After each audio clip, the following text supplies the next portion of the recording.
In the news, the Ministry of Aviation hosts bidders conferences for the AEROTROPOLIS and cargo terminal development. The Economic and Financial Crimes Commission records 19 successful bids as the curtain was drawn on the sales of forfeited landed properties. Schools in two major cities of Malawi to resume after a cholera outbreak that killed hundreds of people. Melbourne Heat causes play to be stopped on outdoor courts of the Australian Open. And this is the MLC TV Global News reaching you live from the city of Lokoja, the Confluence State of Nigeria. I am Matthias Ayodeji Peter. Good day and thanks for joining us. The federal government, through the Ministry of Aviation, has held bidders conferences for the AEROTROPOLIS and cargo terminal development in line with the criteria in the public-private partnership procurement phase. The Minister of Aviation, Adi Sirika, noted that the conference was in fulfillment of the provisions of the Infrastructure Concession Regulatory Commission Act and National Policy on Public-Private Partnership. Sirika, in his remarks, said government is committed to the project and that is why it's taking time because of due diligence as ICRC is superintended in the process. He said as an entity regulating PPP, they follow their template so that the public can get the value for the money. Director of Planning, Research and Statistics, Mohammed Shehu, who doubles as Chairman Project Delivery Team, said the ministry is in the procurement phase for the selection of preferred bidders for the projects. He said the conference is designed to interface with the company's consortia that were successful at the request for qualification stage and have been requalified to proceed to the request for proposal stage of the procurement phase. The Director of Transport Infrastructure, ICRC, Emmanuel Owandi, said at this stage of the transaction, ICRC is willing and committed to making sure that they achieve the set standard in line with the aspiration of Nigerians. He urged participants to feel free and ask questions for clarifications, adding that stakeholder engagement will continue throughout the project's lifespan. The KOGI state government has given the Ohinoyi of Ibiraland, Dr. Ado Ibrahim, 48 hours to resubmit his response to a recent query given to him with the appropriate title of the stool as recognized by the KOGI State Chieftaincy Law 2006 and his letter of appointment. The monarch was issued a query for his alleged untoward conduct during the recent visit of President Muhammadu Buhari to the state. He had in his response letter dated January 6, 2023 addressed himself as Ata Ibira instead of Ohinoyi of Ibiraland. Declaring that the Ata Ibira title is unknown to the law of the state Commissioner for Local Government and Chieftaincy Affairs, Barrister Salami Ozigi Didat, in a letter addressed to the monarch on Monday, noted that any correspondence with the Ata title was unacceptable for official purposes. Recall that the monarch had allegedly disrespected the offices of President Muhammadu Buhari and Governor Yahaya Bello of Kogi State when the president visited the state on last year, December 29, to commission landmark projects executed by the current administration in the state. Prominent indigenes of Ibiraland had, following the controversy generated by the state government's query,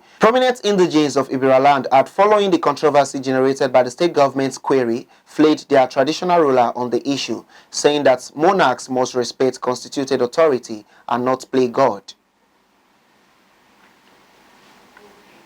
Kogi State Governor Yahaya Bello has been praised for according rare attention to health and education sectors in the state. The Provost College of Health Sciences and Technology, IDAH, Dr. Solomon Nuhu Anyegu, gave the commendation in an interview with MLC crew in IDAH. He said the college has benefited greatly from the governor's gesture, saying that the institution today can now compete favorably with our counterparts across board. Our reporter Joshua Adinoye has the detail. Going memory lane, the Kogi State College of Health Sciences and Technology, IDAH, was established in 1976 after the adoption by the federal government the primary health care delivery system, which replaces the basic health care scheme that was not scientifically sound, not acceptable socioculturally, nor accessible to all Nigerians. When the World Health Assembly adopted the new health care, the federal government keyed into it and established the primary health care delivery system. As a way of bridging the gap, the federal government established the college to produce manpower for primary health care delivery system in Nigeria. Going by the facts and figures available, the Provost, Kogi State College of Health Sciences and Technology, IDAH, Dr. Solomon Nuhu Anyegu, said the college has never had it so good in all ramifications until the coming on board of the Governor Yahaya Bello-led administration in Kogi State. Dr. Solomon Anyegu, who is the pioneer provost of the college, as others served as principals before 2016, noted that the impact of Governor Bello in the education sector are uncountable, describing him as a health and education-friendly governor. When I took over in 2016, the Community Health Program was banned by the Regulatory Council, the National Community Health Practitioners Registration Board of Nigeria. It was banned for 4 years. It was this administration that led to the lifting up of the ban. And not only that, this was the cause, the program, the institution started with in 1976. But before 2016, it has not gotten full accreditation. But under this administration, because of the facilities put in place, we have been able to get full accreditation for community health program. Again, medical laboratory was having professional accreditation of 2 years before the inception of this administration. Today, we have courtesy of the infrastructural transformation and academic transformation that has taken place in this institution. We have gotten 5 years full accreditation granted by Medical Laboratory Science Council of Nigeria. Then health record was having 6 months accreditation before I took over in 2016. Today, we have gotten 5 years full accreditation. And the greatest of it all, we have been able to establish new courses. Pharmacy technician. Today it is being accredited. In short, we have in the Pharmacy Council has inducted about 2 sets already. The 3rd set will be inducted this month of January. Okay, and again, we have been able to get NBT accreditation for the first time. We got provisional interim accreditation in 2018. That is under this administration. And last year, we have been able to get 5 years full accreditation for National Diploma Environmental Technology and National Diploma Health Information Management Technology. Our students have been regularized by JAMB as a result of this, and in their 4th year in school, they will be able to go for they will be mobilized for National Youth Service Corps. I think that is the climax of achievement under this type of administration. The provost, who took over the leadership of the institution in 2016, is said to have achieved a lot since his assumption of office. We have a very standard physics, chemistry, biology laboratory. Then we also have the medical laboratory that is being fully remodeled, renovated, and equipped to a world-class standard. And under this administration, the GYB administration has been able to employ 46 different professional staff, amongst which is the Works Department. Works Department was absent for over 40 years of the existence of the school, but because of the employment of these different professional staff, which the different professionals, works professionals were inclusive, today we have a substantive works department in this very college. And again, this college has gone further to establish programs like dental surgery technician, public health technology, and epidemiology and disease control. So the school is progressively marching forward. The school is making a lot of advancement, and we have not been able to organize any convocation ceremony even for over 45 years of the existence of the college. But last a year plus, that was on 27th of November 2021, we have our first combined convocation ceremony in this very institution, and which was well attended. We have people from Abuja, from federal ministries, from the National Assembly, and the governor was again conspicuously present at that very occasion, and he pronounced the automatic employment of 24 best graduating students from the different departments of the institution. As I'm talking to you, these graduates have been fully absorbed into Kogi State Civil Service. He pointed out that the products of the institution are highly equipped to solve global issues, expressing optimism that the institution will continue to rise higher in the days ahead.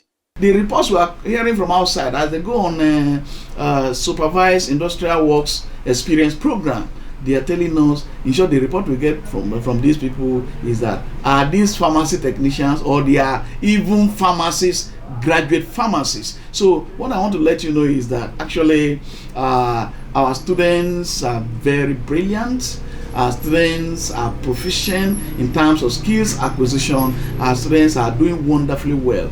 I think, again, even from the products, from the result of our national examination, the last year 2022 national examination result, for pharmacy technician we have 100% pass. For HND and ND environmental health we have 93 and 92% pass respectively. We have medical laboratory we have 86.6% pass. Then community health we have 86.5% pass. For community health extension workers, CHU and JSHU will have 73% pass. All is that distinction level. That tells you that our products here are well groomed, they are well processed, and they can face the challenges of healthcare delivery in any part of the world. Going forward, Dr. Solomon Anyegu also rolled out some plans he has in stock for the upliftment of the institution, which are in line with the present administration's plan for education development in the state. From research, we discovered that if people are ignorant, they eat to destroy themselves. That is why in the human population today, with those that are within the ages of 60, 65, 70 and above, majority, about 80% of them are diabetic. The reason is because they are eating to kill themselves. So if we have programs like nutrition and dietetics being trained in this institution, we'll have this set of professionals in our hospitals. And why will they be there? If you come in to the hospital for any form of treatment, be it minor ailment, minor injuries, at the end of that treatment, you'll be directed to the nutrition and the dietitian, and he will guide you on what to eat. Having taken your medical history, having noticed what is your age, they will guide you appropriately on what you are to eat and when to eat, that it will not affect your health, so that you'll be able to live a productive, useful and healthy life even the remaining years of your life. So I have the intention to establish nutrition and dietetics, and for you to establish nutrition and dietetics, you will need to establish as part of the requirement what we call rural laboratory. In this rural laboratory, they prepare different type of meals of international standard. They are able also to carry out analysis in that rural laboratory, and then if the rural laboratory is in place, we can open an entrepreneurial arm of it. People will come from outside and they will come and learn how to prepare meals of international standard from the rural laboratory, courtesy of nutrition and dietetics department. And with the introduction of more programs like phlebotomy technicians, physiotherapy technicians, ophthalmology technician, even public health nursing program, this school would have been able to provide a platform for the training of different manpower for primary healthcare delivery system in Kogi State. And in the near future, if I have the time, the institution can metamorphose into University of Health Sciences, where they will be running degree programs in parasitology, in histopathology, different degree programs in health sciences, and I think that will be a notable development. Again, we have the mind to establish a public health laboratory. If we have been able to put in place a public health laboratory and it's well equipped, different type of analytical tests, analytical analysis can be carried out on water samples from boreholes, even food from food premises can be analyzed to be able to determine the wholesomeness of the food that we're preparing here. Like Oliver Twist, Dr. Solomon, who is the immediate past Deputy National President, Environmental Health Officers of Nigeria, enumerated some challenges facing the college, saying that Governor Bello, as a man with unending love for the growth of education, will accord attention to them. The most prominent of the challenges we are facing right now is inadequate lecture halls. Like I told you, we have introduced about 3 more courses, and it's not that these courses are not important. They are very, very important, and we need enough lecture halls to take care of year 1, year 2 and year 3, and so we need a very quick intervention from the state government, even well-spirited individuals who can contribute to the development of education in this state. So that is one of the challenges. Then in the recent time, armed robbers, people of the underworld, normally harass and attack our students in the hostel because of lack of parameter fencing. We have fences, we have fencing at the front and on one of the side. The other side and the back is yet to be completed. So we need a quick intervention in this regard so that the school will be entirely secure. Again, I have the mind with the help and of the state government to complete this our administrative duplex. We have a 32 office administrative duplex which the state government has performed the groundbreaking ceremony. As you were coming in, you would have seen a very beautiful digitalized gate of the institution, and the state government under the leadership of His Excellency Alhaji Adoza Bello, he has approved the construction of internal road network of the institution. So I want to say that as we continue to remind the state government, they will be able to construct all the internal road network of the institution, and again we'll be able to install solar light apart from the central four-way garden light. This school will be a very beautiful scenario to be able to behold. He called on the students and staff of the college to remain committed and pledge his readiness and that of the management towards delivering the needed results at all times. From the premises of the Kogi State College of Health Sciences and Technology, IDAH, I am Joshua Adenoy, reporting for MLC TV. The Edo State government is stepping up the campaign to curb the spread of Lassa fever in the state, rallying the support and collaboration of all stakeholders to contain the disease and protect citizens.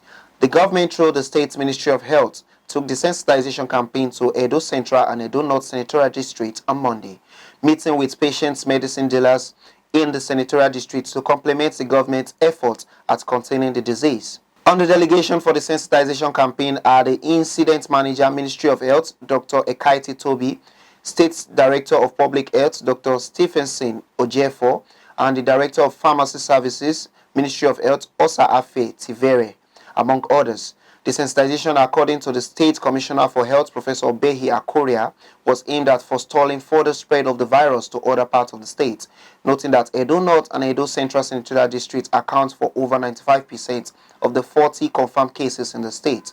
Akoria said the Governor Godwin Obaseki-led state government remains committed to the health and well-being of all residents and is taking necessary steps, including improving surveillance and sensitization, among others, to contain Lassa fever and protect the Edo people. The Health Commissioner said the ministry decided to focus on the patient's medicine dealers because they are the first point of contact for patients who may be manifesting the symptoms of Lassa fever and should be told to always refer such patients to the nearest health facility, such as the Irua Specialist Teaching Hospital for Lassa fever screening, where everything concerning Lassa fever treatment has been provided by the government for free. Former President Olusegun Obasanjo walked 18 kilometers around Abeokuta, the Ogun State capital, on Monday as part of the Baptist Boys High School centennial celebrations. Obasanjo led current and old students of the school in Abeokuta, joined by the leadership of the Old Boys Association, led by the national president, Professor Kayode Oyesiku.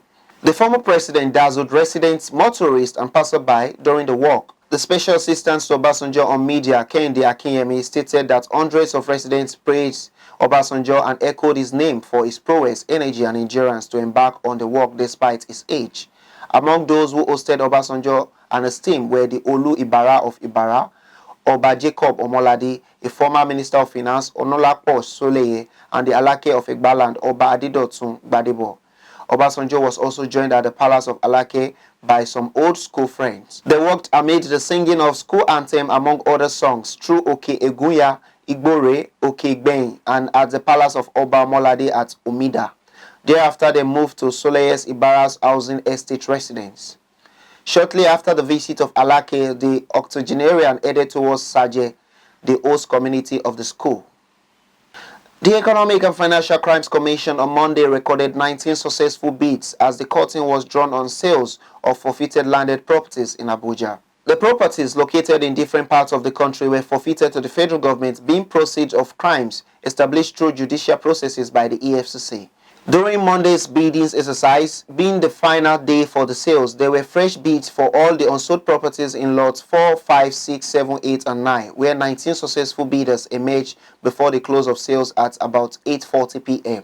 One of the winners, Henry Udeme, in an interview with newsmen, commended the EFCC, adding that the exercise was transparent. Udeme said the exercise on Monday is commendable and he has been coming since last week to represent his boss, but he was grateful and thankful that he won.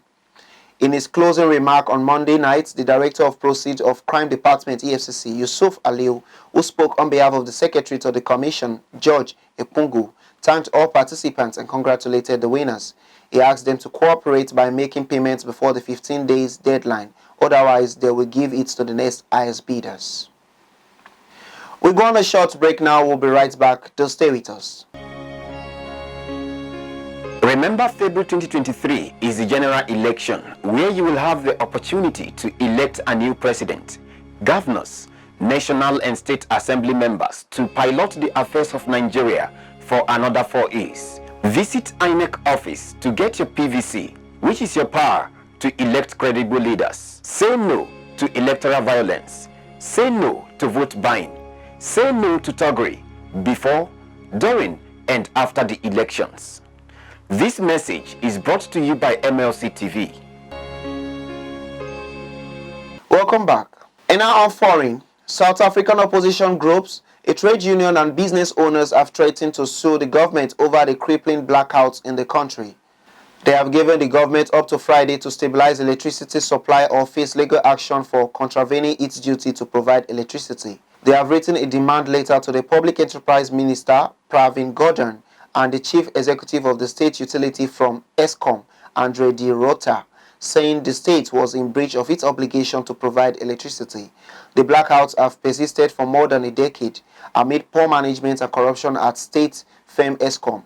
Recently, the country has been having up to 10 hours of power cuts daily.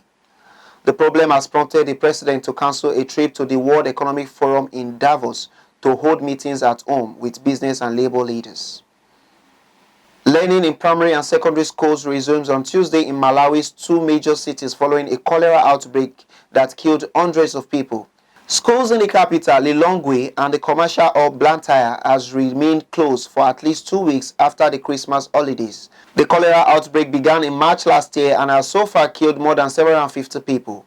Infections are still high in Lilongwe and Blantyre.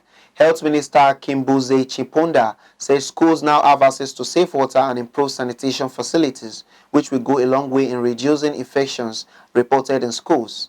The minister was optimistic that infections in schools would reduce due to improved sanitation facilities. Malawi is among 31 countries globally hardest hit by cholera. Last week, the government asked for international assistance as it was running low on medical supplies. The widespread cases of cholera in the country are as a result of the aftermath of Tropical Storm Anna and Cyclone Gombe that has caused extensive flooding last year and destroys the country's water and sanitation systems. Jonah Malik is standing by for our sports update. Over to you, Jonah.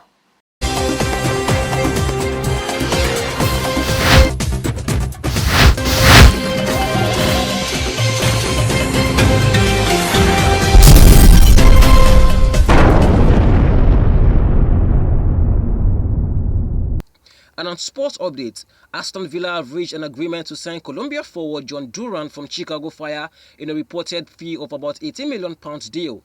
Villa are set to pay an initial £14.75 million, with the fee potentially rising due to add-on clauses in its contract. Aston Villa can confirm that an agreement has been reached with Chicago Fire for the permanent transfer of the 19-year-old striker John Duran on Monday. The deal is subject to the player passing a medical, agreeing personal terms, and obtaining the necessary work visa. Still on sports, the majority of play was suspended on day 2 of the Australian Open because of extreme heat in Melbourne. With temperatures above 35 degrees Celsius, matches on the outside courts were stopped just before 14:15 local time. Britain's Dan Evans was involved in one of them, leading 2-1 against Argentina Facundo Baggins. Andy Murray's match against Matteo Berrettini was allowed to start at about the same time because it was under the roof on Rod Laver Arena. Matches on Margaret Court Arena and John Cain Arena, which both also have a roof, were allowed to continue. Play stopped outside when the Australian Open heat stress scale, which takes into account the strength of the sun, air temperature in the shade, relative humidity and wind speed, reached the highest level of 5. The extreme heat policy had earlier come into effect when the scale hit 4, allowing singles player to take a 10-minute break during the match and have a shower or use cooling rooms. Evans, like many of the players who were involved in the earlier matches, used an ice block on their head during changeovers. At that sports update on MLC TV News, I am Malik Jonah reporting. Back to Akasta for more stories.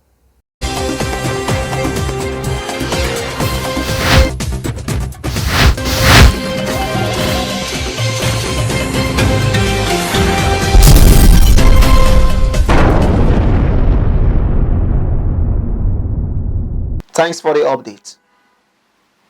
And on our entertainment news,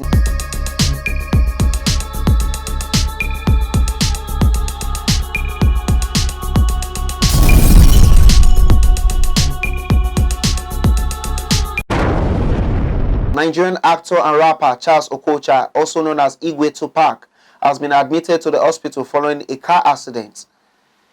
The comedian posted pictures of himself in the hospital bed as well as a little video clip from the accident scene on Instagram, where he also expressed his appreciation to God for saving him from the disaster. Okocha, in an Instagram post, revealed that the incident took place on the 3rd Mainland Bridge. In similar news, Nollywood actor Kunle Afod is in a grateful mood after escaping death in fire accident which left his driver brutally burnt. Taking to his Instagram page to share his testimony, the actor revealed that a disaster happened to him on Monday, January 16, as his boss got burnt. Though the actor and everyone around him escaped, his driver as well as an elder man who rendered help got brutally burnt. Despite the unfortunate incident, Kunle Afod is grateful that no life was lost.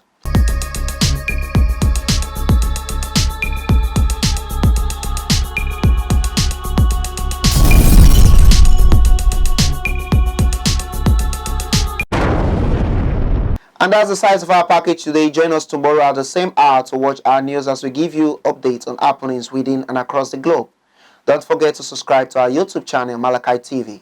Like and follow our Facebook page, MLC TV, Instagram, MLC TV 2021, Twitter at MLC TV1. For your event coverage, information, contribution, advert and sponsorship, please call any of our numbers displayed on your screen. Join us Friday and Saturday to watch our special programs. It's Malachi TV, reaching everywhere, informing everyone. I am Matthias Ayodeji Peter. Please continue to be your brother's keeper to build a united and peaceful society together. Thanks for watching till I come your way tomorrow. Bye for now.